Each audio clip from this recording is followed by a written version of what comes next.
Målarjack.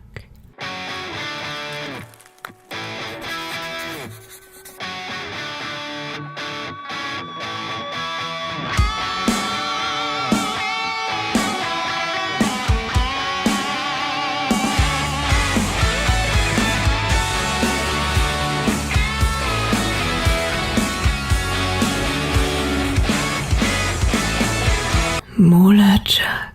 Are you a musician yourself? Yeah, sure. I've been playing and singing and writing music since I was about maybe 10 years old, and I'm 26 almost now.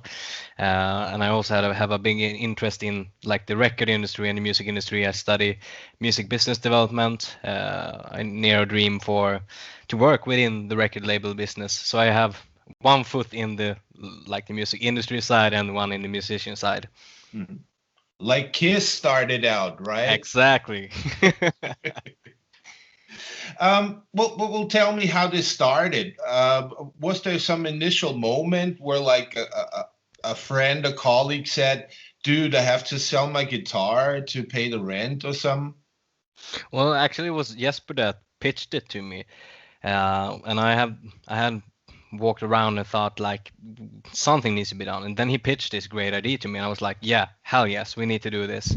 Yeah, it was like me and Rasmus. We talked about that we wanted to do something for the music industry, and this project is in benefit of the Musikerförbundets crisis foundation that helps musicians in Sweden mostly. And I have a lot of musician friends that like had a lot of gigs like the couple of years before. It was their only job. That was what kept the bread on the table, so to say. And then it just stopped. So like a lot of my friends and colleagues and family got affected by the COVID pandemic. So when Jesper pitched this to me, I thought, yeah, hell yes, we need to do this, and we need to do this in the best way that we can, like big time, so we can do what we can to help this industry, the musicians and people that love this kind of industry and work within the industry. Mm. And we wanted to do something, and we talked with some friends of ours, like Martin Sweet and a few other guys, and we got this whole thing together. It was, it has been a really fun ride. Do you meet in groups where you kind of like hug each other, you know? It will be better, you know? Yeah, kind of. There's a saying that I've heard a lot of musicians saying that in this year, in 2020 and during the pandemic, that everyone has something that's coming up, big things coming up. And that's all that you got to do. You got to work on your stuff and write music and just focus on maybe social media and stuff, and to keep together with yourself. We help each other, we promote each other. That's the only thing you can do, because you can't go out on gigs. So what can you do? You can write, you can put out music, you can promote yourself.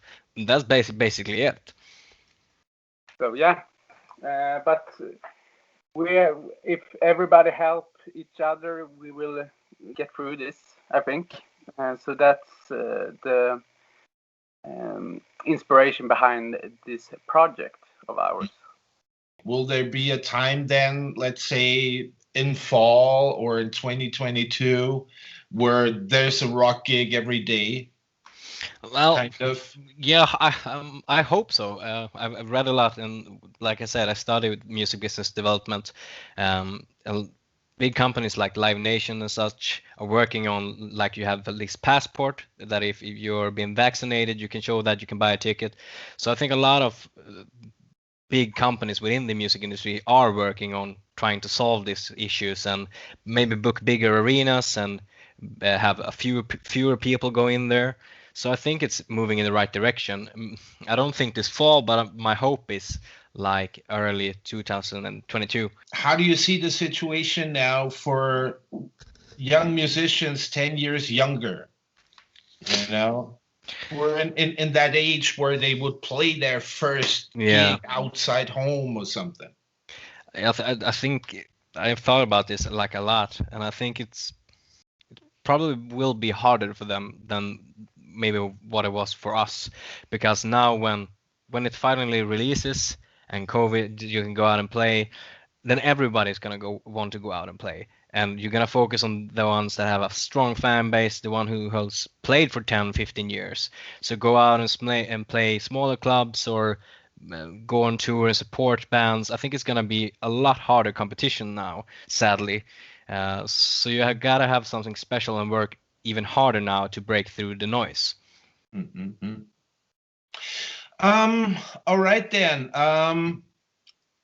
Will there be, let's say, when it's possible, some live event? Are you working on some Save the Noise live events? Yeah, we're working on a lot of different things actually. We started off small with one version, Big and things then are coming. yeah, exactly the same saying, with the version 1 and the version 2, and now we have taken even further without saying too much. But we're working on some big things, like a lot of people.